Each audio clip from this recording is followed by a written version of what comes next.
Good morning friends. चलिए शुरुआत करेंगे। आज हम देखेंगे दोस्तों 1 जनवरी से 15 जनवरी के बीच जितने भी इम्पोर्टेंट करेंट अफेयर बनता है इसको आज हम लोग देखेंगे। वीडियो को आप कंप्लीट देखिएगा। ये वीडियो CGPSC प्री के लिए इम्पोर्टेंट है, ध्यान दीजिएगा। और ये जितने भी करेंट अफेयर का कंटेंट है दोस्तों, इसको लाने में वर्षा भुवल जी का विशेष योगदान है, तो उनको बहुत बहुत धन्यवाद। चलिए ज़्यादा देरी ना करते हुए दोस्तों हम लोग स्टार्ट करते हैं। देखिए, निम्नलिखित में से किस जिले में बहरूपिया महोत्सव मनाया जाता है।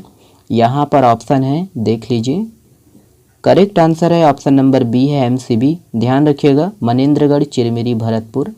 याद रखना दोस्तों कि छत्तीसगढ़ के MCB जिले के मनेंद्रगढ़ में वर्ष के अंतिम दिन एक अनूठा महोत्सव किया जाता है और आयोजन को बहरूपिया महोत्सव कहा जाता है। और इस साल भी बहरूपिया महोत्सव का आयोजन हुआ है। इस महोत्सव में कलाकार जो है विभिन्न वेश धारण कर नगर के सभी चौक चौराहों पर घूम घूम कर लोगों का मनोरंजन करते हैं। देखिए, निम्नलिखित में से किस जिले में शिवनाथ महोत्सव का आयोजन होता है। ऑप्शन है यहाँ पर, करेक्ट आंसर है ऑप्शन नंबर सी है दुर्ग जिला। ध्यान रखिएगा, दुर्ग जिला। देश का पहला स्टेडियम कौन सा है जहाँ एक ही परिसर में बास्केटबॉल के 8 कोर्ट बनाए गए हैं। ऑप्शन है यहाँ पर, देख लीजिए, इम्पोर्टेंट है। करेक्ट आंसर है ऑप्शन नंबर सी है दिग्विजय स्टेडियम। ध्यान रखिएगा, दिग्विजय स्टेडियम। याद रखना है कि हॉकी के नर्सरी के रूप में जाने जाते हैं राजनांदगांव जिला, अब बास्केटबॉल खेल के लिए भी जाना जाएगा। और यहाँ दिग्विजय स्टेडियम में बास्केटबॉल के 8 कोर्ट बनाए गए हैं। इसमें 3 जो है रूफ टॉप पर है और स्टेडियम परिसर में 3 कोर्ट आउटडोर और 2 जो है इंडोर है। ध्यान दीजिए कि एक परिसर में 8 बास्केटबॉल कोर्ट के साथ यह देश में सर्वाधिक है, अर्थात 8 बास्केटबॉल कोर्ट वाला देश में कहीं भी नहीं है। ओके, ध्यान रखिएगा। देखिए, ब्राज़ील के किस दिग्गज फुटबॉलर का 82 वर्ष की आयु में निधन हो गया है। ऑप्शन है यहाँ पर, देख लीजिएगा। करेक्ट आंसर है ऑप्शन नंबर बी है पेले। ध्यान दीजिएगा, पेले। याद रखना है कि ब्राज़ील के दिग्गज फुटबॉलर पेले का 82 वर्ष की आयु में निधन हो गया है और वह अपने देश ब्राज़ील को 3 बार विश्व चैंपियन बनाया है, 3 बार। हाल ही में चर्चित लोरो मंदिर छत्तीसगढ़ के किस जिले में स्थित है, तो यहाँ पर ऑप्शन है और करेक्ट आंसर है ऑप्शन नंबर बी है जसपुर। ध्यान देना है, जसपुर। ध्यान देना है दोस्तों कि लोरो मंदिर जसपुर जिला में स्थित है और यह प्रसिद्ध शिव का मंदिर लोरो घाट पर है। और अब लोरो मंदिर न सिर्फ आस्था का केंद्र है बल्कि एक नए पर्यटन स्थल के रूप में भी डेवलप हो चुका है। ध्यान दीजिएगा, किस जिले में है, तो जसपुर जिले में है। चलिए अगला प्रश्न देखिए, ये है। देखिए, छत्तीसगढ़ राज्य सरकार द्वारा सुगंधित धान की फसल लगाने पर कितने रुपए की प्रोत्साहन राशि दिया जा रहा है। ऑप्शन है यहाँ पर, देखिएगा। करेक्ट आंसर है ऑप्शन नंबर बी है 10,000 रुपये। ध्यान दीजिएगा, 10,000 रुपये। याद रखना है दोस्तों कि छत्तीसगढ़ जैविक पद्धति से तैयार होने वाले नगरी दुबराज धान को पिछले लगभग 200 सालों से महानदी के तलहटी इलाके में किसान जो है लगाते आए हैं। याद रखना है, नगरी दुबराज। और यह दोस्तों देखिए, नगरी दुबराज एक सुगंधित धान की फसल है और पिछले साल इसे GI टैग भी मिला है। ध्यान रखना है। धमतरी जिला के 180 किसान जो है 180 एकड़ में नगरी दुबराज की जो है फसल लगाए हैं। याद रखना है दोस्तों कि छत्तीसगढ़ राज्य सरकार द्वारा सुगंधित धान की फसल लगाने पर 10,000 रुपये की जो है प्रोत्साहन राशि दिया जा रहा है। नगरी दुबराज धान 30 रुपये प्रति किलो में बिकता था, अब जो है 50 रुपये प्रति किलो में बिकने लगा है। नगरी दुबराज चावल की जो कीमत में भी इजाफा हुआ है और यह 75 रुपये से बढ़कर 85 रुपये प्रति किलो में बिकने लगा है। ओके, ये सब पॉइंट है, ध्यान दीजिएगा। देखिए, छत्तीसगढ़ की किस ऊंची चोटी को टूरिस्ट सर्किट से जोड़ा जाएगा। देख लीजिएगा, ऑप्शन है यहाँ पर और करेक्ट आंसर है ऑप्शन नंबर डी है। ध्यान रखिएगा, गौरलाटा। याद रखना है दोस्तों कि बलरामपुर जिला अंतर्गत छत्तीसगढ़ का सबसे ऊंचा शिखर, छत्तीसगढ़ का मुकुट कहे जाने वाले गौरलाटा को पहली बार जो है टूरिस्ट सर्किट से जोड़ा जाएगा। ध्यान रखना है कि गौरलाटा को स्थानीय इलाके में मुरली चटाई भी कहा जाता है। ध्यान दीजिएगा, ओके, मुरली चटाई। और हाल ही में यहाँ जो है ट्रैकिंग आसान हो इसके लिए वहाँ तक जो है सड़क और रिसॉर्ट बनेगा, इसकी घोषणा की गई है।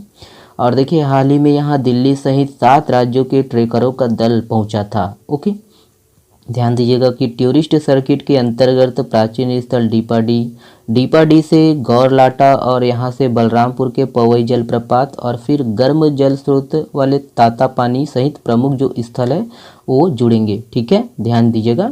और छत्तीसगढ़ की देखिए ऊंची चोटी वाले बड़े पहाड़ कौन कौन हैं, तो पहला तो आपका गौरलाटा 1225 मीटर, ध्यान देना है। बालाडीला नंदीराज जो कि दंतेवाड़ा में है 1210 मीटर, और बदरगढ़ कवर्धा जो कि 1176 मीटर के साथ, और मैनपाट सरगुजा जो कि 1085 मीटर। ठीक है, तो ये सब पॉइंट है, ध्यान दीजिएगा। चलिए ये वाला प्रश्न देखिए भिलाई स्टील प्लांट को लौह एस का सप्लाई करने के लिए निम्न में से कहाँ तक रेल लाइन बिछाई जा रही है, तो यहाँ पर ऑप्शन है, देख लीजिएगा।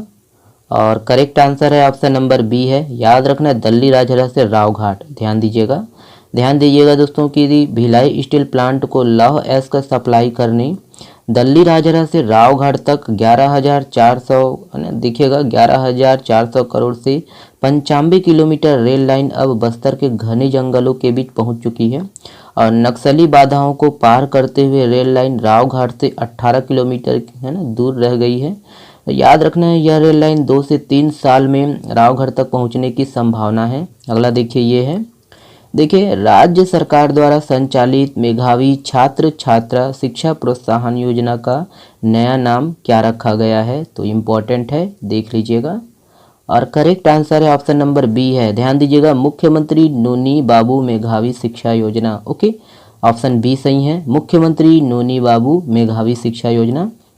देखिए दोस्तों कि राज्य सरकार ने छत्तीसगढ़ भवन एवं अन्य सनिर्माण कर्मकार कल्याण मंडल में पंजीकृत निर्माण श्रमिकों के लिए संचालित मेधावी छात्र छात्रा शिक्षा प्रोत्साहन योजना के नाम में परिवर्तन करते हुए मुख्यमंत्री नोनी बाबू मेधावी शिक्षा योजना करने की घोषणा की है।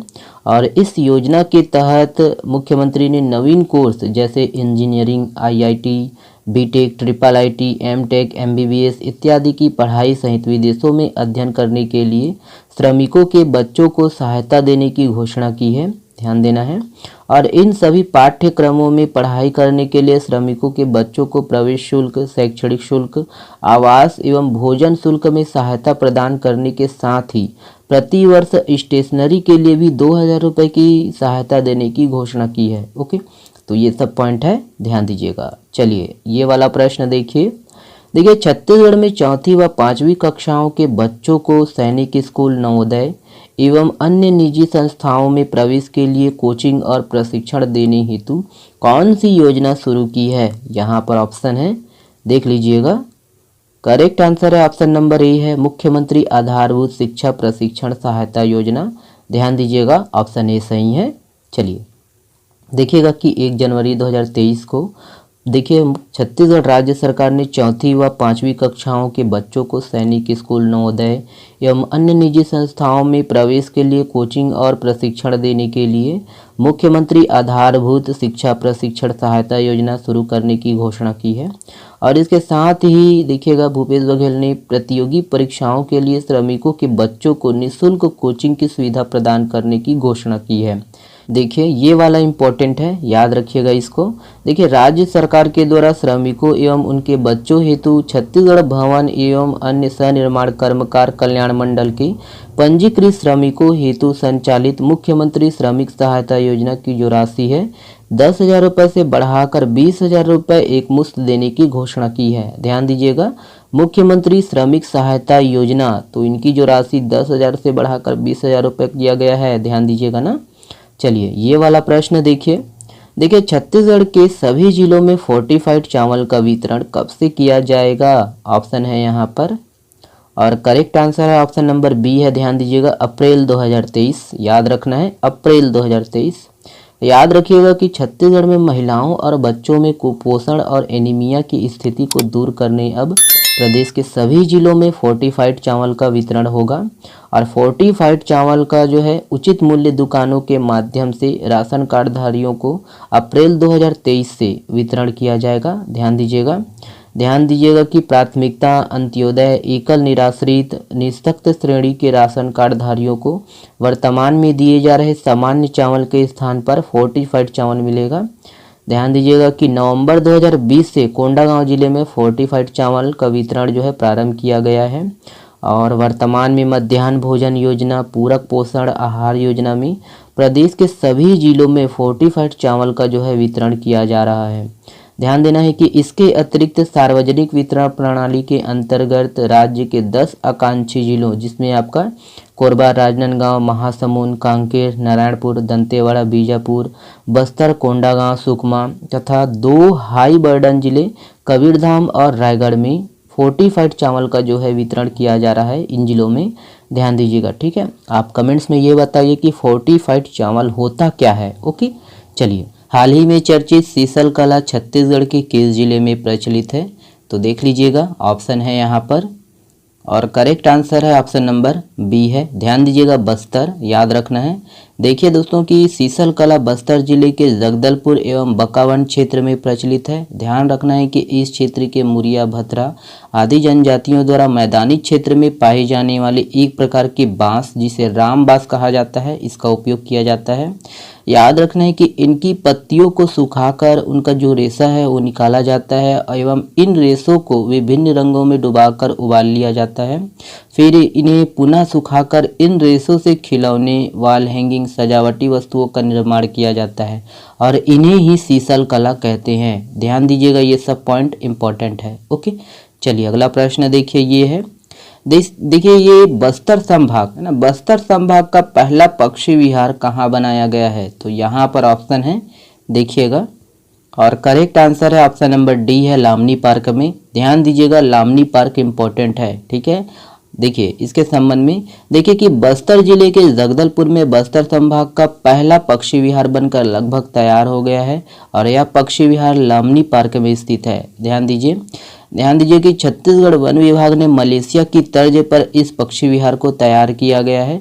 इस पक्षी विहार में करीब 600 पक्षियों को रखा जाएगा, जिसमें 20 प्रजातियों के विदेशी पक्षी भी शामिल है। ओके, ध्यान दीजिए। और इस पक्षी विहार की जो लंबाई है 120 मीटर, चौड़ाई जो है देखिए 40 मीटर व ऊंचाई जो है 15 मीटर रखी गई है। ध्यान दीजिए। और इस पक्षी विहार का उद्घाटन 26 जनवरी को मुख्यमंत्री भूपेश बघेल के द्वारा किया जाएगा। ये सब पॉइंट याद करना है, रखना है आपको याद, ठीक है। और देखिए वन विभाग द्वारा दोस्तों जगदलपुर से 2 किलोमीटर की दूरी पर लामनी पार्क बनाया गया है। ध्यान देना है। और इसी लामनी पार्क में ये पक्षी विहार बनाया गया है। ओके, चलिए नेक्स्ट देखिएगा, ये है। देखिए ये वाला प्रश्न थोड़ा इंपॉर्टेंट है, ध्यान दीजिएगा। देखिए छत्तीसगढ़ में कृषकों की आय में वृद्धि के उद्देश्य से किस नई योजना को वित्तीय वर्ष 2023-24 से लागू करने की स्वीकृति प्रदान की गई है। ऑप्शन है यहाँ पर, देख लीजिए।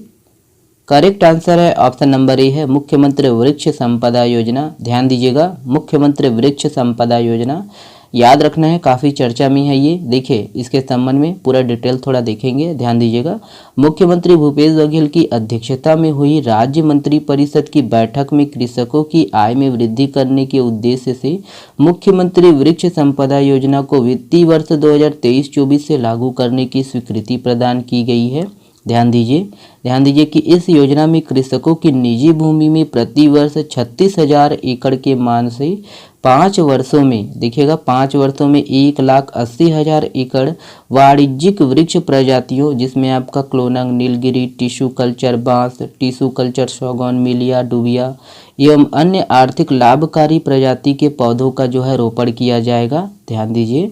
देखिए और भी है, देखिए कि समस्त वर्ग के सभी इच्छुक भूमि स्वामी, शासकीय, अर्ध शासकीय एवं शासन के स्वायत्त संस्थाएं, निजी शिक्षण संस्थाएं, निजी ट्रस्ट, गैर शासकीय संस्थाएं, पंचायतें तथा भूमि अनुबंध धारक जो अपनी भूमि में रोपण करना चाहते हैं इस योजना के हितग्राही होंगे।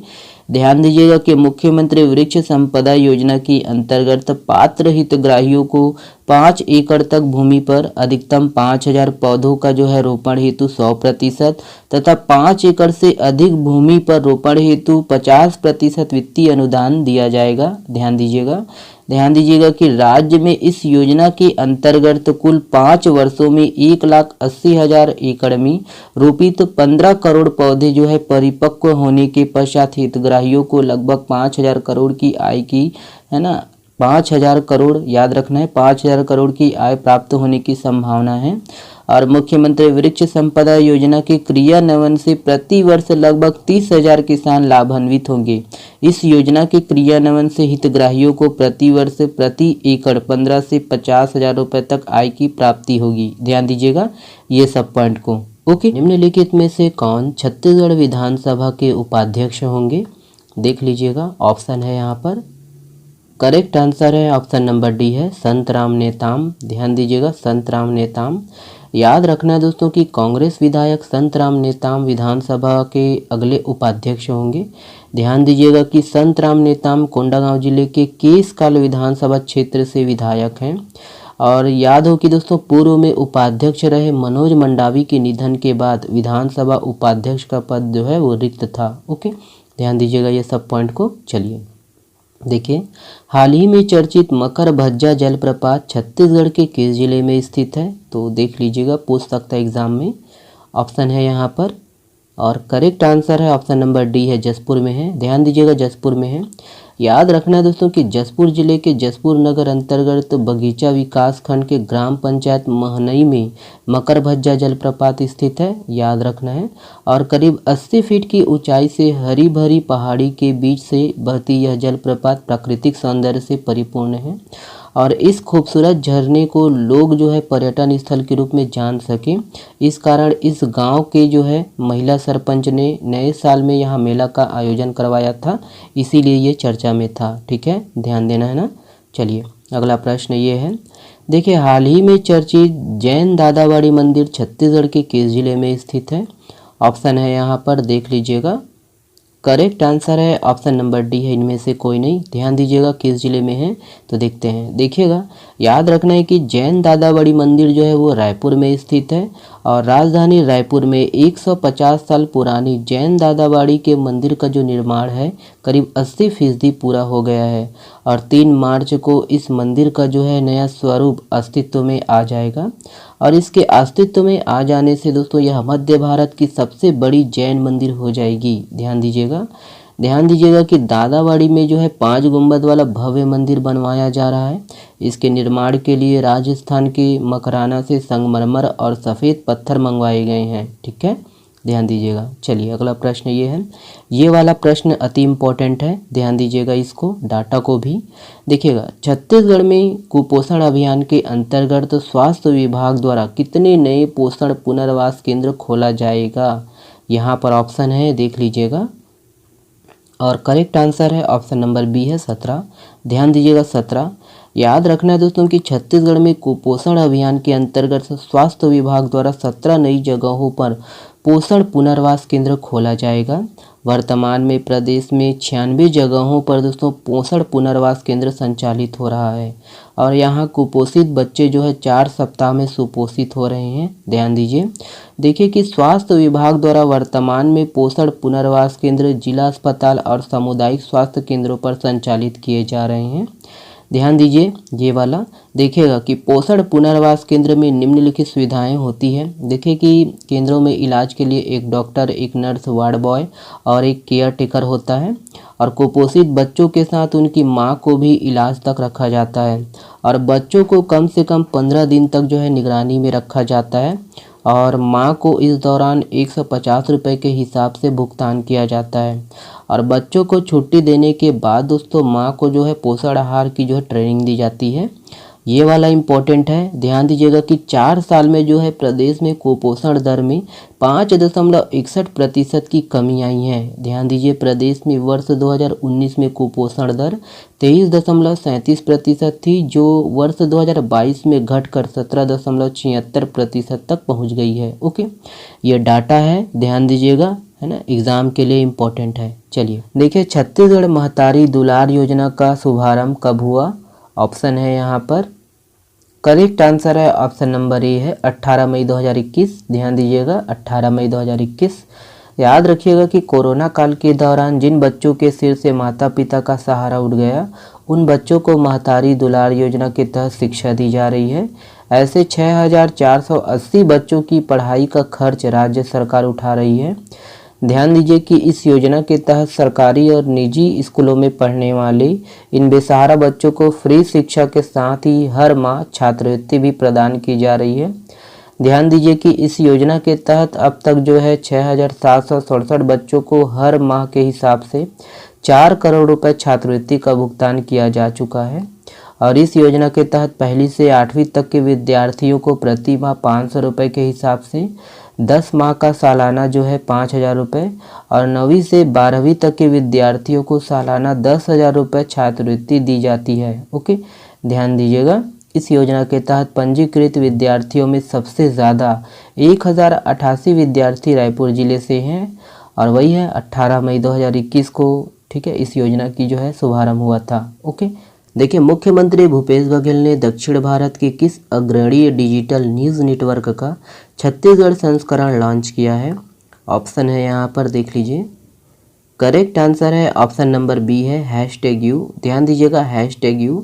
याद रखिएगा कि मुख्यमंत्री भूपेश बघेल ने दक्षिण भारत के अग्रणी डिजिटल न्यूज़ नेटवर्क #U का छत्तीसगढ़ संस्करण लॉन्च किया है। #U छत्तीसगढ़ हिंदी में होगा, ध्यान देना है। इसमें छत्तीसगढ़ से संबंधित महत्वपूर्ण समाचार और रिपोर्ट प्रकाशित किए जाएंगे। ध्यान दीजिएगा कि #U के CEO दिनेश अकुला है। #U को 1 साल पहले तेलुगु में लॉन्च किया गया था, ध्यान देना है।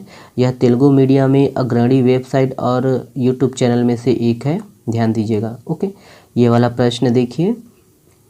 पंचम विधानसभा के वर्ष 2021 के लिए उत्कृष्ट विधायक के रूप में किसे सम्मानित किया गया है? यहाँ पर ऑप्शन है, देख लीजिएगा। और करेक्ट आंसर है ऑप्शन नंबर सी है उपरोक्त दोनों, ध्यान दीजिएगा। संतराम नेताम और अजय चंद्राकर दोनों हैं, ध्यान दीजिएगा। देखिए, राज्यपाल अनुसुईया उइके के मुख्य आतिथ्य में उत्कृष्टता अलंकरण समारोह का आयोजन छत्तीसगढ़ विधानसभा परिसर में किया गया और पंचम विधानसभा के वर्ष 2021 के लिए उत्कृष्ट विधायक के रूप में संतराम नेताम और अजय चंद्राकर को सम्मानित किया गया है। लेकिन अजय चंद्राकर विधानसभा का जो है बायकॉट कर चुका है, तो वो नहीं थे, लेकिन फिर भी उसको सम्मानित किया गया है, ध्यान देना है। तो निम्नलिखित में से कौन छत्तीसगढ़ के प्रख्यात चित्रकार हैं? तो काफ़ी चर्चा में है, ये देखिएगा। ऑप्शन नंबर ई सही है, श्रवण कुमार शुक्ला। ध्यान दीजिएगा, श्रवण कुमार शुक्ला। याद रखना है कि छत्तीसगढ़ के प्रख्यात चित्रकार श्रवण कुमार शुक्ला ने प्रधानमंत्री नरेंद्र मोदी जी से मुलाकात की है और इस दौरान श्रवण कुमार शुक्ला ने उन्हें उनका एक तैल चित्र भेंट की। ध्यान दीजिएगा कि सरगुजा निवासी श्रवण कुमार शुक्ला को अपनी कला के लिए राष्ट्रपति पुरस्कार से भी सम्मानित किया जा चुका है, ध्यान देना है। ये वाला प्रश्न अति इम्पोर्टेंट है, ध्यान दीजिएगा। देखिए, छत्तीसगढ़ के किस जिले में 7 घोड़ों पर सवार सूर्यदेव की 12वीं शताब्दी की प्रतिमा मिली है? तो यहाँ पर ऑप्शन है, देख लीजिए, है ना। करेक्ट आंसर है ऑप्शन नंबर बी है, ध्यान दीजिएगा, कांकेर। याद रखना है, कांकेर जिला। ध्यान दीजिएगा कि छत्तीसगढ़ के कांकेर जिले के गड़िया पहाड़ गांव के आदिवासियों के पास 7 घोड़ों पर सवार सूर्यदेव की 12वीं शताब्दी की जो है प्रतिमा मिली है और 4 फीट ऊंची इस प्रतिमा में सूर्यदेव, उसके सारथी और 7 घोड़ों का प्रतिरूप दिखाई दे रहा है। ध्यान दीजिए, प्रतिमा के कुछ है ना, प्रतिमा कुछ जगह से थोड़ी खंडित भी हो चुकी है और इस प्रतिमा को स्थानीय लोग विष्णु जी के रूप में पूजा कर रहे हैं। ध्यान दीजिए, स्थानक मुद्रा में सूर्य प्रतिमा के दोनों हाथों में सनाल पद्म कमल, ये है। पादपीठ के नीचे रथ में 7 अश्व, सारथी अरुण और दोनों पार्श्व में उसके अनुचर दंडिन और पिंगल है। वे पैरों में दोस्तों बुट के आकार की जो है पादुका पहने हुए हैं, ध्यान देना है। और यह प्रतिमा 12वीं शताब्दी की है। उस समय जो है कांकेर में सोमवंश के राजा भानुदेव का शासन था। ध्यान देना है, भानु का अर्थ होता है सूर्य और वही है कि संभवतः अनुमान के अनुसार बताया गया है कि भानुदेव जो है वो सूर्य के उपासक रहे होंगे। और ऐतिहासिक दस्तावेजों के अनुसार ब्राह्मण धर्म की जो है 5 शाखाओं शैव, वैष्णव, शौर, शाक्त और गाणपत्य में से सौर संप्रदाय में इष्ट देवता सूर्य की पूजा आराधना का जो है ये प्रचलन रहा और सूर्य की आराधना वैदिक काल में दोस्तों सविता, मित्र, आदित्य नामों से होती रही है। सूर्य देव की जो है प्रतिमाएं 2री सदी से बननी प्रारंभ हुई और गुप्त काल तक ये पाई जाती रही है, ध्यान दीजिएगा। देखिए, मयाना जलाशय छत्तीसगढ़ की किस जिले में स्थित है? तो ये इम्पोर्टेंट है, ये भी। तो किस जिले में है? यहाँ पर ऑप्शन है, देख लीजिएगा। और करेक्ट आंसर है ऑप्शन नंबर सी है, कांकेर में है। ध्यान देना है, कांकेर जिले में है। तो देखिए कांकेर जिले की दोस्तों, देखिए कांकेर जिले में मयाना जलाशय और परलकोट जलाशय काफसी स्थित है, याद रखिएगा। चर्चा में क्यों था? क्योंकि इन जलाशयों से नहरों में पानी छोड़ दिया गया है ताकि किसान जो है समय पर फसलों की सिंचाई कर सके। तो पूछ सकता है दोस्तों, छोटे छोटे जलाशय जरूर हैं लेकिन बहुत ही इंपॉर्टेंट है, CGPSC है ना, पूछ सकता है कुछ भी, इसीलिए शामिल किए हैं। चलिए देखिए, निम्नलिखित में से किस जनजाति द्वारा बार नृत्य किया जाता है? ऑप्शन है यहाँ पर देखिएगा। करेक्ट आंसर है ऑप्शन नंबर सी है, कंवर। ध्यान दीजिएगा, कंवर। याद रखना है दोस्तों कि छत्तीसगढ़ में बार नृत्य हजारों सालों से माघ माह जनवरी फरवरी में आयोजित होने वाले नृत्य है। याद रखिएगा कि इस नृत्य का आयोजन 5 वर्ष के अंतराल में होता है। यह नृत्य कंवर जनजाति के द्वारा किया जाने वाला प्रसिद्ध पारंपरिक नृत्य है। और कंवर जनजाति के इस बार नाचा में दोस्तों गांव की किसी खुले मैदानी जगह में भीम देवता की जो है स्थापना की जाती है। ध्यान देना है। 12 दिन के इस महोत्सव में है ना, 11वें दिन देव स्थल पर तेल चढ़ाया जाता है और 12वें दिन बार राजा और बार रानी का जो है विवाह किया जाता है। ओके, ये सब पॉइंट है, ध्यान दीजिएगा। निम्नलिखित में से कहाँ 9वीं 10वीं शताब्दी के शिव मंदिर के अवशेष मिले हैं? ध्यान से देखिएगा, ऑप्शन है यहाँ पर। और करेक्ट आंसर है ऑप्शन नंबर बी है, सिरपुर। ध्यान रखना है दोस्तों, सिरपुर। याद रखिएगा कि महासमुंद अंतर्गत सिरपुर में एक अन्य शिव मंदिर के अवशेष मिले हैं जो सोमवंशी काल के हैं। ध्यान रखना है। और मंदिर जो है 9वीं से 10वीं शताब्दी के आसपास की है।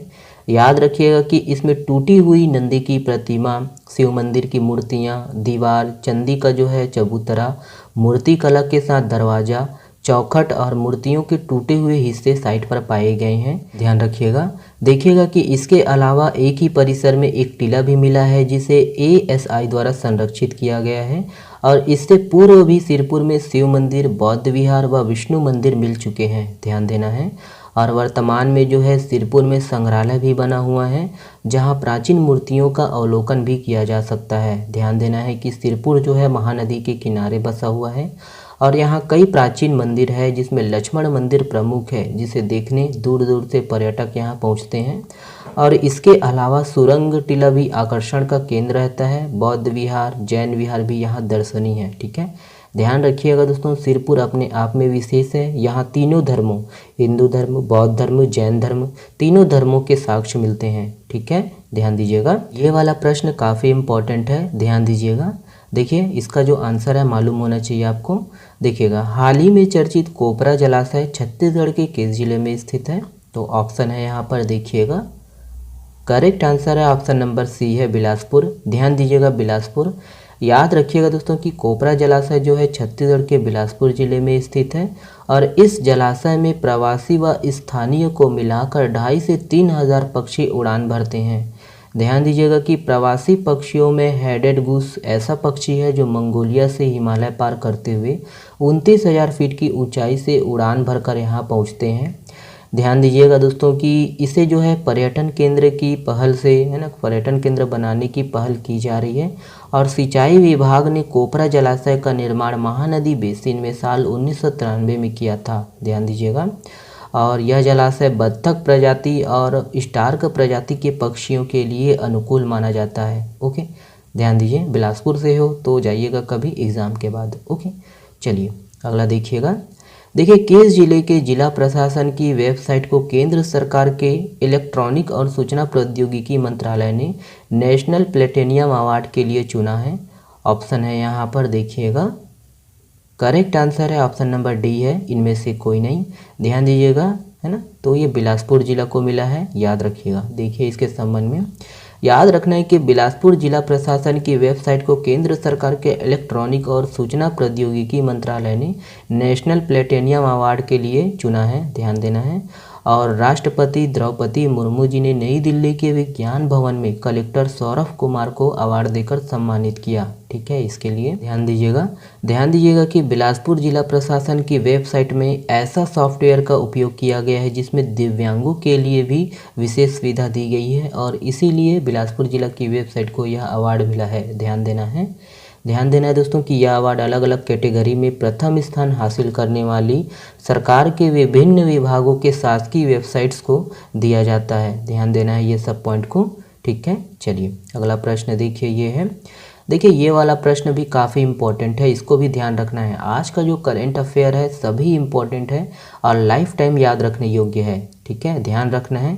देखिएगा, हाल ही में चर्चित परसगढ़ी औद्योगिक क्षेत्र छत्तीसगढ़ के किस जिले में स्थित है? ऑप्शन है यहाँ पर, और करेक्ट आंसर है ऑप्शन नंबर बी है एमसीबी। याद रखना है मनेन्द्रगढ़, चिरमिरी, भरतपुर, ठीक है, पहले कोरिया में था, अलग होने के बाद ये एमसीबी में आएगा। ओके, चलिए देखिएगा कि एमसीबी जिले में मनेन्द्रगढ़ शहर के निकट परसगढ़ी औद्योगिक क्षेत्र बनाया जाएगा और 13 हेक्टेयर में फैला हुआ यह औद्योगिक क्षेत्र, इसका जो भूमि पूजन है मुख्यमंत्री स्वर्गीय अजीत जोगी ने वर्ष 2001 में किया था, ध्यान देना है। और Chhattisgarh state industrial corporation limited ने परसगढ़ी औद्योगिक पार्क में उद्योग लगाने 30 प्लाट तैयार करवाया है। ओके, मतलब यहाँ 30 उद्योग लगेगा, ध्यान देना है, ठीक है। किस जिले में है? तो आपका एमसीबी। ओके, चलिए देखिए, बस्तर संभाग की सबसे बड़ी चूना पत्थर की खदान किस जिले के कड़मा गांव में है? यहाँ पर ऑप्शन है, करेक्ट आंसर है ऑप्शन नंबर डी है, थोड़ा जल्दी हो गया इसीलिए डी, ठीक है। देखिएगा डी है, तो ये बस्तर में है, याद रखिएगा, ये मैप के माध्यम से आप देख सकते हो बस्तर जिला, ठीक है। ध्यान देना है दोस्तों कि बस्तर संभाग की सबसे बड़ी चूना पत्थर की खदान जो है बस्तर जिले के दरभा के कड़मा गाँव में है, ध्यान देना है। कड़मा गांव में अगले 28 सालों तक जो है चलने वाली चूना पत्थर की जो है खदान है। ध्यान देना है कि यहाँ हर साल जो है इस खदान से 68.5 टन जो है चूना पत्थर निकाला जा सकता है। ध्यान दीजिएगा, 3.420 हेक्टेयर वाले इस भूभाग में 1.032 मिलियन टन चूना पत्थर होने का जो है अनुमान लगाया जा चुका है और यह क्षेत्र जो है कांगेर वैली नेशनल पार्क की सरहद के पास ही है। ओके, ध्यान देना है। देखिए, ये वाला प्रश्न बहुत ही इंपॉर्टेंट है, हमेशा के लिए याद रखने योग्य है, ध्यान दीजिएगा और सुनिएगा ध्यान से। देखिए, निम्नलिखित में से कौन नौसेना में भर्ती होने वाले छत्तीसगढ़ की पहली अग्निवीर बन गई है? ऑप्शन है यहाँ पर, और करेक्ट आंसर है ऑप्शन नंबर ए है, याद रखिएगा, हिसा बघेल जी, ध्यान दीजिएगा। ध्यान देना है दोस्तों कि भारतीय नौसेना में एसएसआर की पहली महिला बैच में दुर्ग जिले के ग्राम देखिए बोरीगा रका की जो है बेटी हिसा बघेल चुन ली गई है। और याद रखना है, हिसा बघेल नौसेना में भर्ती होने वाले छत्तीसगढ़ की पहली अग्निवीर बन गई है, ध्यान दीजिए। और देखिए, भारतीय नौसेना में अग्निवीर योजना के माध्यम से पहले चरण में देश भर से जिन 200 महिलाओं का चयन किया गया उसमें हिसा बघेल भी शामिल है, ध्यान देना है, ठीक है। हाल ही में चर्चित रोपाखाड़ जलाशय छत्तीसगढ़ के किस जिले में स्थित है? तो यहाँ पर ऑप्शन है, देखिएगा, और करेक्ट आंसर है ऑप्शन नंबर ए है, सरगुजा। ध्यान देना है दोस्तों, सरगुजा है ना। ध्यान दीजिएगा कि रोपाखाड़ जलाशय सरगुजा जिले में स्थित है। क्यों चर्चा में क्यों है? क्योंकि 11 से 13 फरवरी तक है ना मैन पाट के जो है रोपाखाड़ जलाशय के समीप मैन पाट महोत्सव का जो है 3 दिवसीय आयोजन किया जाएगा, ध्यान देना है यहीं। ओके, याद रखिएगा, मैन पाट के समीप है रोपाखाड़ जलाशय। ओके, सरगुजा जिला, ध्यान दीजिएगा। ये वाला प्रश्न इंपॉर्टेंट है, ध्यान दीजिएगा। देखिए, छत्तीसगढ़ के किस जिले में प्रदेश का पहला गोबर से बिजली बनाने का बायोगैस प्लांट बनाया जा रहा है? ऑप्शन है यहाँ पर, देखिएगा, और 15% बैटरी बचा हुआ है और करेक्ट आंसर है ऑप्शन नंबर सी है, बस्तर। ध्यान देना है, बस्तर। याद रखिएगा दोस्तों कि छत्तीसगढ़ के बस्तर जिले में प्रदेश का पहला गोबर से बिजली बनाने का बायोगैस प्लांट बनाया जा रहा है और प्रदेश का यह पहला बायोगैस प्लांट जगदलपुर शहर के डोंगा घाट में संचालित SLRM सेंटर में बनाया जा रहा है। ध्यान दीजिएगा कि यहाँ हर दिन 10 किलोवाट बिजली से इस सेंटर के आसपास रहने वाले 50 घरों को रोशन किया जाएगा। ओके, ये सब पॉइंट है, ध्यान दीजिएगा। चलिए देखिएगा, है ना, ये और भी है। देखिए, यह जो कार्य है बायोफ्यूल्स डेवलपमेंट अथॉरिटी द्वारा कराया जा रहा है और 200 मीटर की दूरी पर बनने वाले इस प्लांट पर 34 लाख रुपए खर्च होंगे और विद्युत उत्पादन के लिए दोस्तों देखिए प्लांट में हर दिन 500 किलो गोबर और 100 लीटर जो है पानी का उपयोग किया जाएगा। यह प्लांट फरवरी 2023 में शुरू होने की उम्मीद है और याद रखना है ना, पहले दिन वही है 600 किलो जो है गोबर का उपयोग किया जाएगा, ठीक है। इम्पॉर्टेंट है, किस जिले में है, क्षेत्र का नाम याद रखिएगा, ठीक है। कुछ कुछ पॉइंट रहता है जिसको हमेशा के लिए याद रखना चाहिए, ठीक है। चलिए देखिए, चलिए अगला प्रश्न देखिए, ये है देखिए छत्तीसगढ़ का सबसे बड़ा ग्रामीण औद्योगिक पार्क कहाँ बनाया जा रहा है?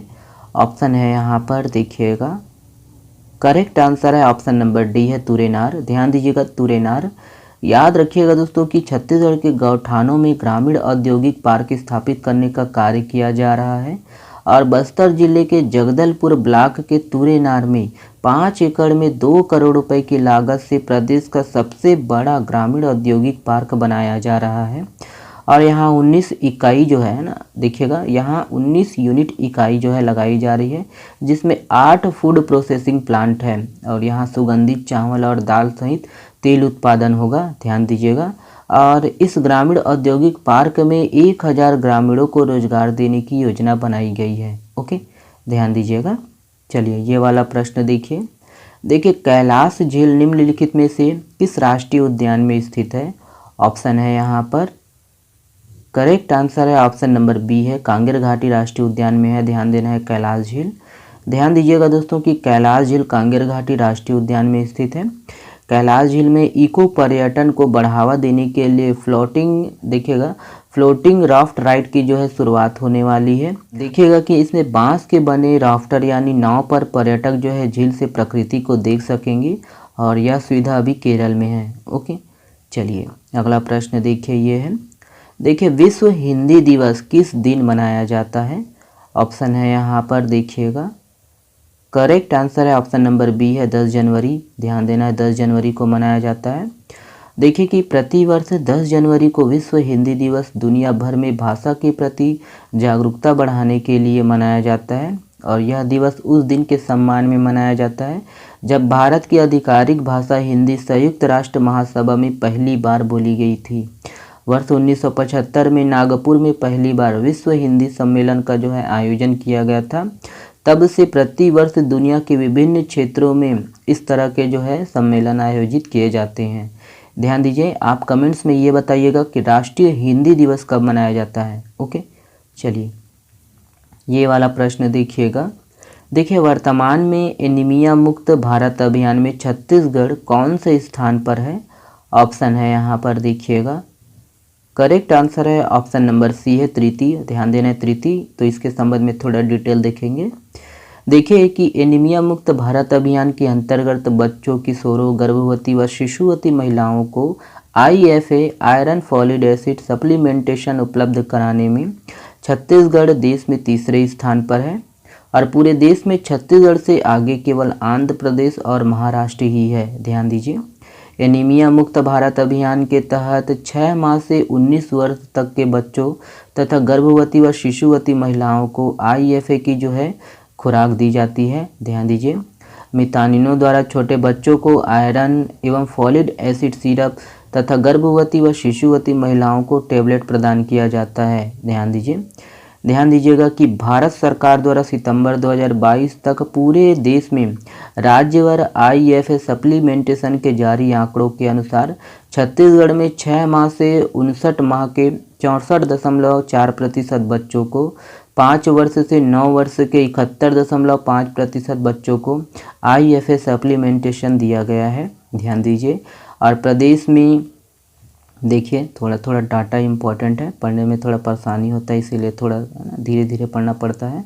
देखिए प्रदेश में इस दौरान जो है 10 वर्ष से 19 वर्ष के 74.6% बच्चों व किशोरों तथा 95% गर्भवती महिलाओं और 61.6% शिशुवती महिलाओं को IFA सप्लीमेंटेशन की जो है खुराक दी गई है। ध्यान दीजिएगा, और इन सभी समूहों को मिलाकर छत्तीसगढ़ में IFA सप्लीमेंटेशन का जो है ओवरऑल स्कोर 73.8% है। ध्यान दीजिएगा 73.8%। ओके, निम्नलिखित में से कौन सा जोड़ी जो है ना, कौन सी जोड़ी सही है? तो यहाँ पर देखिएगा, बहुत ही इंपॉर्टेंट प्रश्न है ये वाला, ध्यान देना है दोस्तों और हमेशा के लिए याद रखना है। तो यहाँ पर ऑप्शन है, देख लीजिएगा, ऑप्शन नंबर आपका डी सही है दोस्तों। उपरोक्त सभी, ए जरूर लिखा है लेकिन ये डी है, ठीक है, ABCD। तो ध्यान देना है दोस्तों, मानव विज्ञान संग्रहालय जगदलपुर में है, आदिवासी संग्रहालय नवा रायपुर में है और महंत घासीदास स्मारक संग्रहालय नवा रायपुर में है। ठीक है, ध्यान देना है ये सब। इसके संबंध में हम लोग पूरा डिटेल से थोड़ा देखते हैं। देखिएगा, मानव विज्ञान संग्रहालय ये हाल ही में चर्चा है, है ना, चर्चा में था और इसीलिए इसको शामिल किया गया है। देखिएगा कि छत्तीसगढ़ के बस्तर जिले के अंतर्गत जगदलपुर में राज्य का इकलौता मानव विज्ञान संग्रहालय है, ध्यान देना है, जिसे अब एक नया स्वरूप दिया जा रहा है। याद रखिएगा दोस्तों, यह 7 मंजिला नया मानव विज्ञान संग्रहालय 61 करोड़ की लागत से बनाया जा रहा है। बस्तर जिले में इस मानव विज्ञान संग्रहालय की स्थापना 11 दिसंबर 1972 को हुई थी, ध्यान दीजिएगा। यह जगदलपुर के धर्मपुरा में करीब 2.5 एकड़ क्षेत्र में फैला हुआ है, ध्यान देना है, संचालित हो रहा है 2.5 एकड़ में। किस जिले में? तो आपका बस्तर, जगदलपुर, धर्मपुरा। ओके, ध्यान दीजिएगा। अगला है आपका देखिए आदिवासी संग्रहालय। तो ये नवा रायपुर स्थित tribal research and training institute में राज्य का पहला आदिवासी संग्रहालय ना ट्राइबल म्यूजियम बनाया जा रहा है, ध्यान दीजिएगा। और उसी तरह ध्यान देना है महंत घासीदास स्मारक संग्रहालय, तो ये नवा रायपुर में है, ध्यान देना है, रायपुर में। और देखिए देश भर के 10 प्राचीन संग्रहालयों में 9वां स्थान महंत घासीदास है ना स्मारक संग्रहालय का है, ध्यान दीजिएगा। और 147 साल पुराने यह संग्रहालय रायपुर जिले में स्थित है, ध्यान दीजिएगा। ध्यान दीजिएगा कि राजनांदगांव के राजा जो है महंत घासीदास ने 1875 में 2 हेक्टेयर जमीन दान में दी थी और उसी जमीन पर म्यूजियम बनाया गया था। ओके, ये सब पॉइंट है, ध्यान दीजिएगा, बहुत इंपॉर्टेंट है सीजीपीएससी प्री के लिए। ओके, चलिए ये वाला प्रश्न देखिएगा। हाल ही में चर्चित बिहारपुर जलप्रपात छत्तीसगढ़ के किस जिले में स्थित है? तो यहाँ पर ऑप्शन है, देखिएगा करेक्ट आंसर है ऑप्शन नंबर कौन सा है? ऑप्शन नंबर आपका बी सही है, कोरिया। ध्यान देना दोस्तों, बिहारपुर जलप्रपात ये कोरिया जिले में है। और इस चैनल पर जितने भी नए नए पर्यटन क्षेत्र बताए जाते हैं दोस्तों, सबको आपको नोट डाउन करना है, बहुत ही इंपॉर्टेंट है, ठीक है। बहुत ही कम चैनल है ना, जहाँ पर है ना पर्यटन स्थल से संबंधित तथ्यों को शामिल किया जाता है, ठीक है, ध्यान देना है, ठीक है। ये वाला कोरिया जिले में। चलिए कोरिया जिले में दोस्तों देखिए बिहारपुर जलप्रपात स्थित है और यह जलप्रपात कोरिया जिला मुख्यालय से 52 किलोमीटर दूर बैकुंठपुर कठौतिया तिराहा है, तिराहा और बिहारपुर जनकपुर मार्ग से 2 किलोमीटर अंदर स्थित है। और वही है, यह जलप्रपात काफ़ी मनोरम है और अपनी प्राकृतिक सुंदरता के कारण आकर्षण का केंद्र बना हुआ है। वही है, ध्यान देना है किस जिले में है, ठीक है। चलिए अगला देखिएगा। देखिए छत्तीसगढ़ के बेटी कौशल्या पुस्तक के लेखक कौन है? निम्न में से कौन है? तो यहाँ पर देख लीजिएगा और करेक्ट आंसर है ऑप्शन नंबर सी है, ध्यान देना है, मुन्ना लाल देवदास, ये है इनके लेखक, ध्यान दीजिएगा। ध्यान दीजिएगा दोस्तों कि छत्तीसगढ़ के बेटी कौशल्या पुस्तक के लेखक जो है मुन्ना लाल देवदास है और इस पुस्तक में माता कौशल्या जी से संबंधित विस्तृत जानकारी मिलती है और हाल ही में इस पुस्तक का दोस्तों विमोचन किया गया है। ओके, अगला देखिए ये है। देखिए ये वाला प्रश्न भी बहुत इंपॉर्टेंट है, ध्यान देना है दोस्तों। निम्नलिखित में से किस जिले में ग्लूकोनाइट खनिज के भंडार मिला है? तो ग्लूकोनाइट ये पोटास को बोलते हैं, ध्यान देना है, पोटास को कहते हैं। और यहाँ पर मैप के माध्यम से देख लीजिए, ठीक है, तो दोनों जिला इंपॉर्टेंट है। तो ऑप्शन नंबर आपका बी सही है ना, ग्लूकोनाइट आपका है ना महासमुंद में होने के संकेत मिले हैं। देखते हैं इसके संबंध में थोड़ा डिटेल। तो वित्तीय वर्ष 2021-22 से नवंबर 2022 तक 7 अलग अलग संस्थाओं द्वारा प्रदेश के सभी जिलों में खनिजों का जो है सर्वे किया गया था, जो कि रिपोर्ट जो है राज्य सरकार को सौंपा गया है। और इसके अनुसार बिलासपुर में मैग्नीज, जांजगीर चांपा में चूना पत्थर और सरगुजा में बॉक्साइट होने की पुष्टि हुई है। इसके अलावा दोस्तों महासमुंद में पोटास, जिसको ग्लूकोनाइट बोलते हैं, और बालोद में आपका देखिए फास्फोराइट के भंडार होने की पुष्टि हुई है। ओके, तो ये सब पॉइंट है, ध्यान दीजिएगा। चलिए अगला देखिए। देखिए ये वाला प्रश्न, छत्तीसगढ़ के कितने जिलों में गोबर से प्राकृतिक पेंट बनाने की 37 यूनिट शुरू किया जाएगा?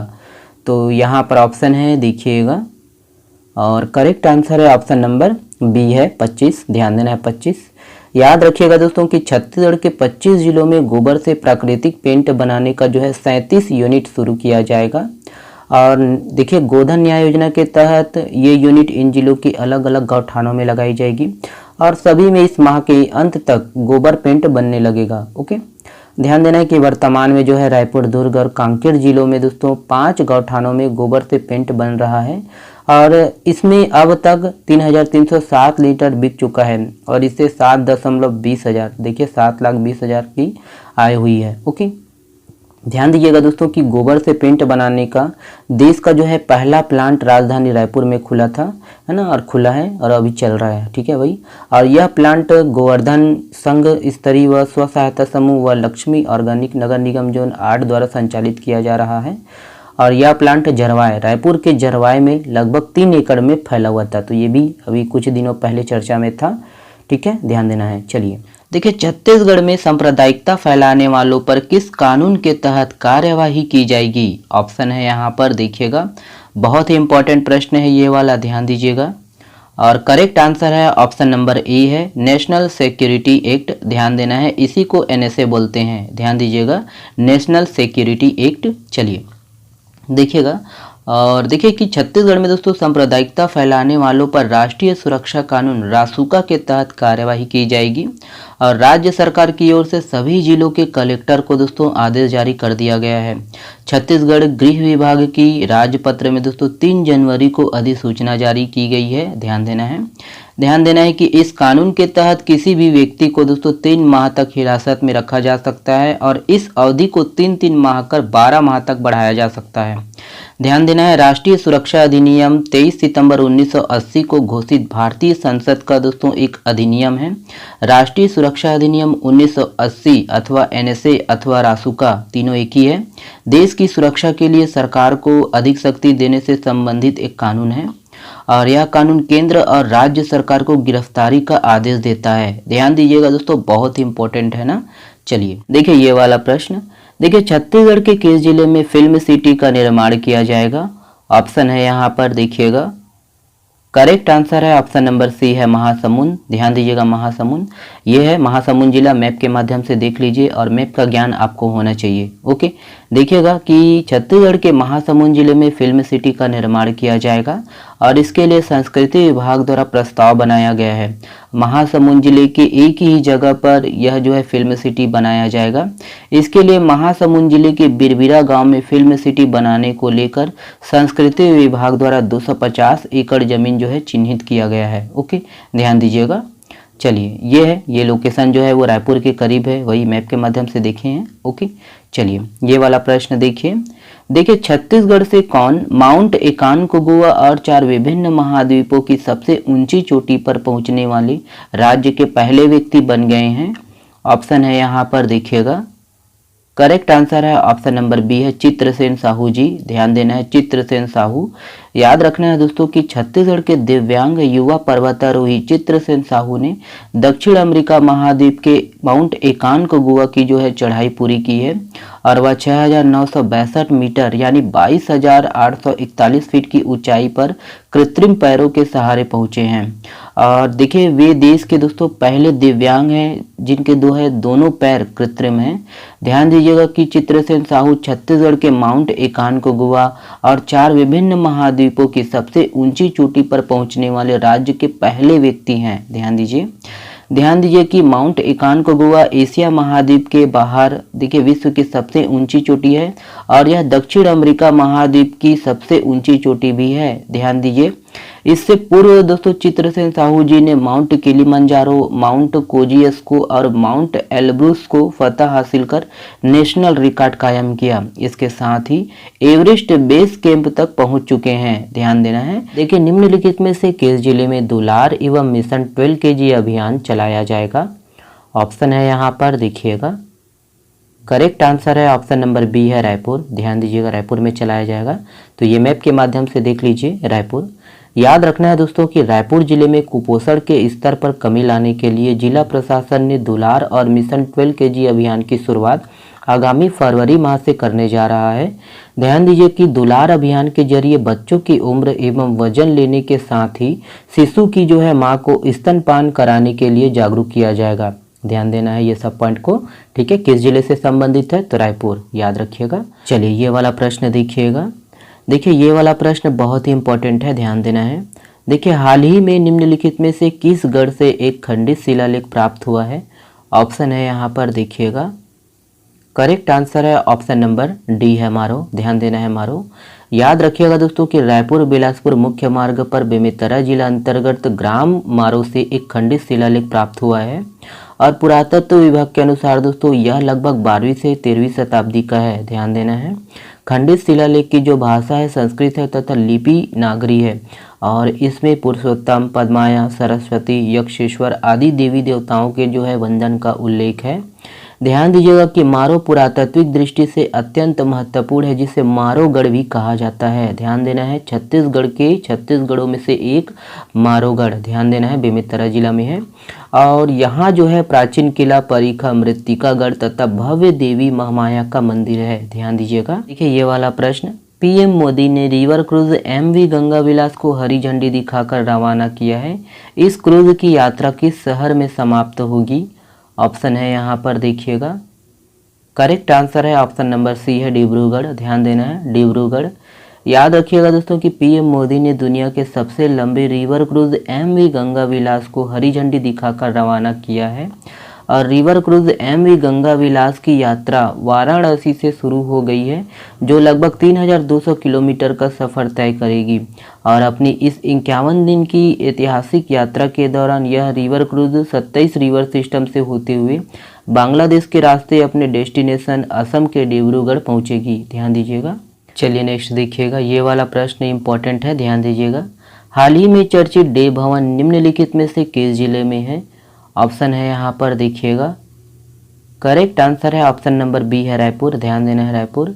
याद रखिएगा दोस्तों कि छत्तीसगढ़ के रायपुर स्थित जिस घर में स्वामी विवेकानंद जी का जो है बचपन बीता था, उसे राष्ट्रीय स्मारक बनाने के लिए इस भवन को पुराने स्वरूप में लौटाया जाएगा और इसके लिए करीब 4.5 करोड़ रुपए खर्च जो है प्रस्तावित है। ध्यान देना है, स्वामी विवेकानंद जी की स्मृति को सहेजने के लिए डे भवन को विवेकानंद स्मारक के रूप में विकसित किया जाएगा। यह करीब 150 साल पुरानी है। ध्यान दीजिए कि नरेंद्र को स्वामी विवेकानंद बनाने में रायपुर का बड़ा योगदान है और उन्होंने अपने जीवन की किशोरावस्था के 2 वर्ष का समय जो है वो रायपुर में बिताया है। ध्यान देना है, स्वामी विवेकानंद की स्मृतियों को दोस्तों सहेजने के लिए रायपुर के एयरपोर्ट का नामकरण स्वामी विवेकानंद के नाम पर किया गया है। ध्यान दीजिए। देखिए कि स्वामी विवेकानंद के पिता विश्वनाथ दत्त वकालत के सिलसिले में रायपुर आए थे और उनके यहाँ रहने के दौरान 1877 में 14 साल के नरेंद्र नाथ दत्त, जो बाद में स्वामी विवेकानंद के नाम से प्रसिद्ध हुए, रायपुर आए थे। ध्यान दीजिएगा कि उनके साथ उनकी माँ भुवनेश्वरी देवी, उनके छोटे भाई महेंद्र नाथ दत्त और बहन जोगेंद्र बाला भी थी। ध्यान दीजिएगा दोस्तों कि स्वामी विवेकानंद के अमेरिका में 3 और भारत में जो है 12 स्मारक है और रायपुर में बनने वाला यह स्मारक स्वामी विवेकानंद जी का जो है वो 16वां स्मारक होगा। ध्यान दीजिएगा, ठीक है। देखिए छत्तीसगढ़ से किसे राष्ट्रीय युवा पुरस्कार 2019-20 के लिए सम्मानित किया जाएगा? ऑप्शन है यहाँ पर देखिएगा, करेक्ट आंसर है ऑप्शन नंबर ए है अंकिता पांडे शुक्ला। ध्यान देना है, अंकिता पांडे शुक्ला। याद रखिएगा कि छत्तीसगढ़ के बिलासपुर जिले की रहने वाली अंकिता पांडे शुक्ला को भारत सरकार के युवा कार्यक्रम और खेल मंत्रालय के सर्वोच्च पुरस्कार राष्ट्रीय युवा पुरस्कार 2019-20 के लिए सम्मानित किया जाएगा और यह पुरस्कार सामुदायिक सेवा के क्षेत्र में बेहतर योगदान के लिए प्रदान किया जाता है। ध्यान देना है कि दोस्तों वह छत्तीसगढ़ प्रदेश की पहली बेटी है जिसे यह प्रतिष्ठित पुरस्कार मिलने जा रहा है। ध्यान दीजिएगा दोस्तों कि कर्नाटक राज्य के हुबली में 12 जनवरी से 16 जनवरी तक आयोजित हो रहे 26वें राष्ट्रीय युवा उत्सव में है ना प्रधानमंत्री नरेंद्र मोदी के द्वारा यह सम्मान जो है ना दिया जाएगा, याद रखना है। और अंकिता पांडे शुक्ला एक सामाजिक कार्यकर्ता है। ओके, चलिए।